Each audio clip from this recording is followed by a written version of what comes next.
कृष्णवाणी। दोस्तों, गीता का उपदेश कहता है, बिना सोचे समझे आँख बंद करके कभी किसी पर विश्वास नहीं करना चाहिए।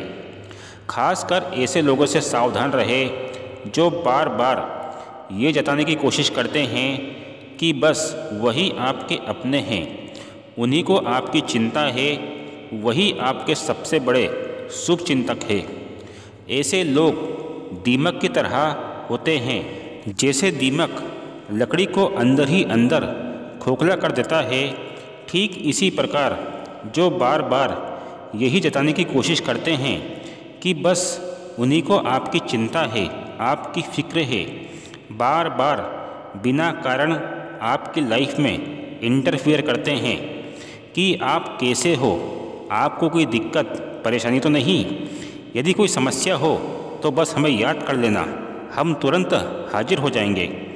इसी प्रकार से झूठे वादे करके मीठी मीठी बातों में फंसाकर आपका विश्वास जीत लेते हैं। उसके बाद उनकी मीठी मीठी बातें दीमक की तरह आपके मन में, दिमाग में उतरने लगती है और फिर वो अच्छाई के नाम पर आपके साथ कितना भी बुरा करे, गलत करे, लेकिन आपको उनमें कोई बुराई नज़र नहीं आएगी। वो दीमक की तरह मीठी मीठी बातों से आपके जीवन में अंदर ही अंदर जहर घोलते जाएंगे और आपको पता भी नहीं चलेगा। और जब तक आपको अपनेपन का नाटक करने वालों की सच्चाई पता चलेगी, तब तक तो बहुत देर हो चुकी होगी, क्योंकि तब तक तो आप अपना जीवन बर्बाद कर चुके होंगे। महाभारत की कथा में भी दुर्योधन की बर्बादी इसी कारण से हुई थी।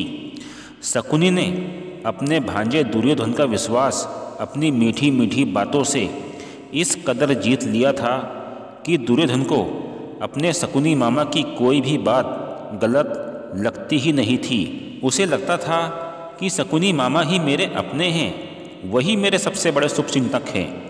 यहाँ तक कि स्वयं श्री कृष्ण ने भी शांति दूत बनकर दुर्योधन को कई बार समझाया कि तुम जो कर रहे हो गलत कर रहे हो, लेकिन दुर्योधन अपने शकुनी मामा की मीठी मीठी बातों में इस कदर फंस चुका था कि उसे श्री कृष्ण की बातें भी समझ में नहीं आई और अपने शकुनी मामा पर बिना सोचे समझे आँख बंद करके भरोसा करने का परिणाम ये हुआ कि अंत में राजपाट, धन दौलत, जमीन, मान सम्मान सब चला गया, वो बर्बाद हो गया।